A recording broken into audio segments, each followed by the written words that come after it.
Huwag puro pitsa lang nilalabas, ilabas nyo naman yung tinatago nyong blender at ituturo ko sa inyo ang special pancake na recipe ko. Yan, gusto ko maraming margarine. Brown sugar. Yan.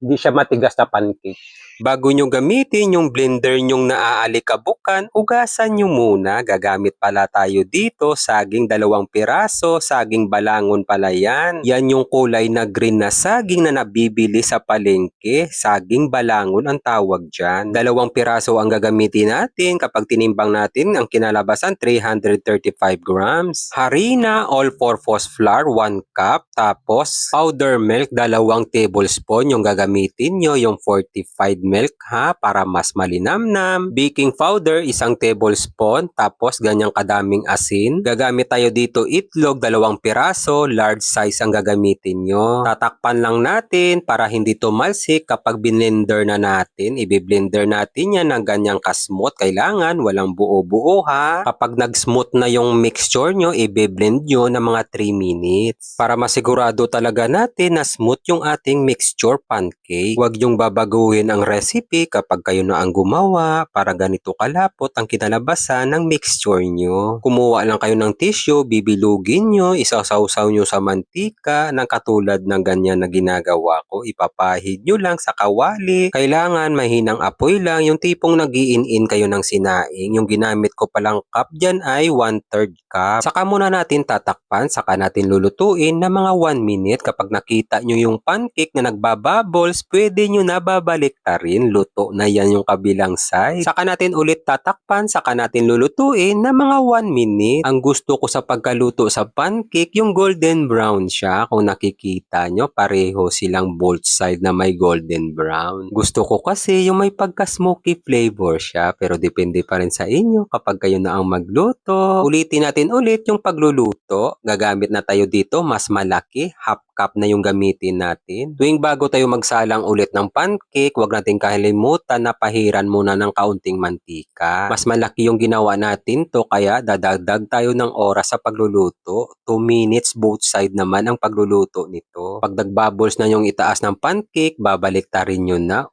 Napaka-perfect. Takpan lang natin ulit, saka natin lulutuin ng 2 minutes both side yung pagluluto. 2 minutes both side. Para sakto lang yung pagkaluto, hindi siya matigas, hindi siya magiging dry, kaya wag nyong tagalan ha. 2 minutes both side lang. Kapag malalaki at kung umabot ka na sa part na ito, wag mo naman kalimutan i-share ang video na ito para maraming makapanood at makarelate. Hindi ko na patatagalin to, tikiman time na!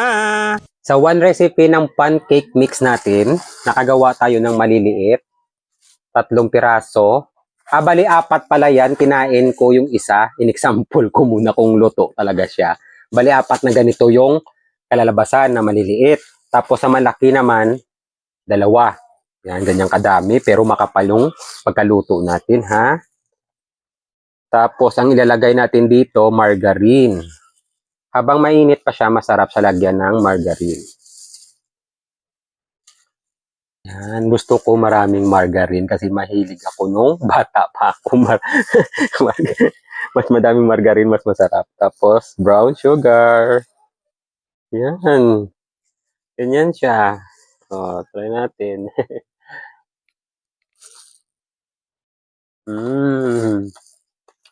Fluffy siya. Hindi siya matigas na pancake.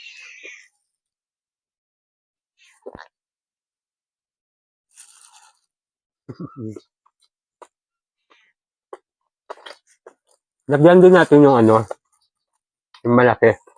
Tanggalin ko na yung gloves ko kasi dumami yung margarine. Pero kapag paninda nyo, mag-gloves kayo ha. Kasi syempre titingnan kayo ng customer nyo eh. Ito, pangkain mo lang namin, okay lang na hindi na ako nag-gloves kasi dumumi yung gloves natin, kinapitan ng maraming Lagyan pa natin ng iba. Yan. Mas maraming margarine, masarap. Ang dali lang ha, walang kahirap-hirap sa pag-mix nito. Gumamit lang kayo ng blender. Ilabas nyo na yung blender nyo dyan na nakatago.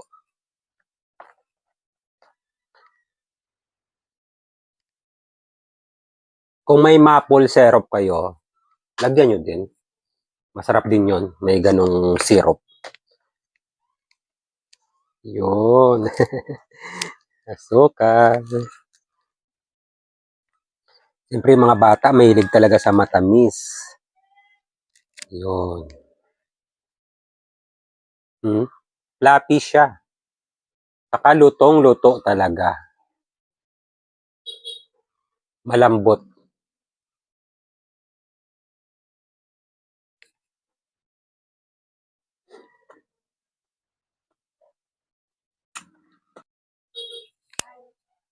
Ang lambot niya.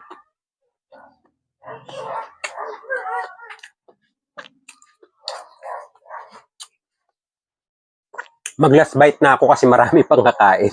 Nasa likod ng kamera. Hinihintay nila ako matapos.